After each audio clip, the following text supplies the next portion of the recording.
bi an ye conseil des ministres fɔlɔ kɛ président ye message dɔ a ye kumaw dɔ fɔ gouvernement ma o kuma in a ɲɛsilen dɔ premier ministre ani gouvernement bɛɛ ma k'a fɔ k'ale b'a fɛ maliyɛnw bɛɛ tɔgɔ la ko gouvernement k'i jija maliyɛnw hami ye min ye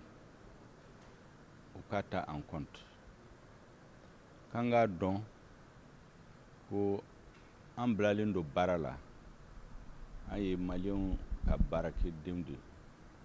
baarakɛla de y'an ye k'ale bɛ min fɛ ko jamana lakana ani ka élection organiser ka ɲɛ ka constitution ka yɛlɛma don a la sariya sunba o bɛɛ kan ka kɛ bɛn ni consensus kɔnɔ ale b'a fɛ fana front social syndicat ka ko a ka ɲɛnabɔ gouvernement ni syndicat ka se ka bɛn k'a fɔ ko a ka danaya bɛ an kan a ka confiance bɛ an kan a b'an soutenir ni an ka baara kɛ ne y'a jaabi en tant que premier ministre n y'a jaabi gouvernement bɛɛ tɔgɔ la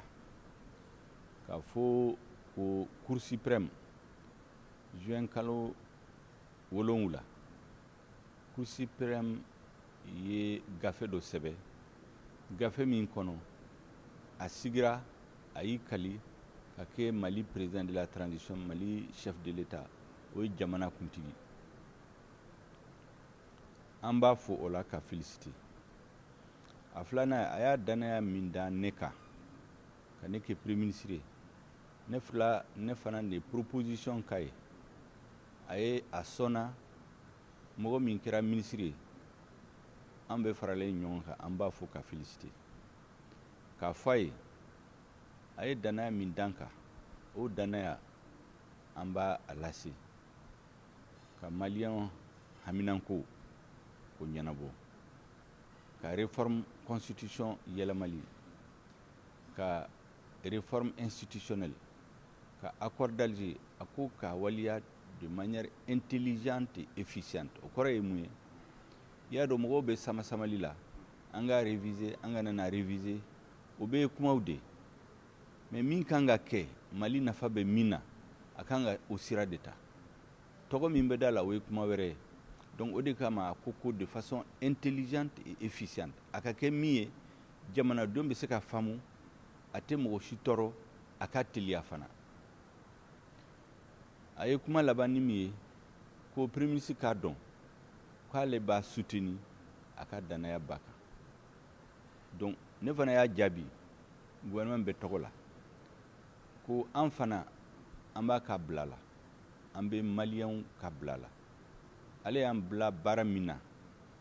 k'a kɛ maliyɛnw ye an b'an jija an bɛ seko bɛɛ kɛ maliyɛnw kana tigɛ an na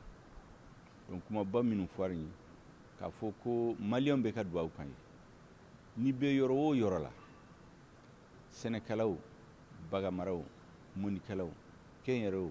maliyɛn minnu bɛ Mali kɔ kan maliyɛnw bɛɛ cɛkɔrɔba musokɔrɔba denmisɛnninw an b'a ɲini bɛɛ fɛ an ka diinɛ ɲɛmɔgɔ baw i kɛra silamɛ o i kɛra chrétien o i kɛra protestant o i kɛra diinɛ wɛrɛ o maliyɛn o maliyɛn n'a b'a ka diinɛ la an b'o diinɛ bonya u bɛɛ ka dugawu kɛ gouvernement ka se ka Mali redresser ni transition in ɲɛna Mali bɛ sigi Mali kura bɛ sigi n'o kura sigira hɛrɛ bɛ sigi ka na Mali la ne kɔni dalen don a la tigitigi maliyɛnw ka hɔrɔnya Mali danbe a bɛ segin a ma gouvernement in de bɛna a fondation sigi minnu bɛna kɔfɛ olu bɛ so in jɔ ka taa yɔrɔ jan mais a fondation gouvernement in bɛna sigi u ka dugawu kɛ ni dugawu kɛra n'an y'an jija Ala bɛ sira ɲuman d'an ma hakɛto b'a la salli ala Muhamadu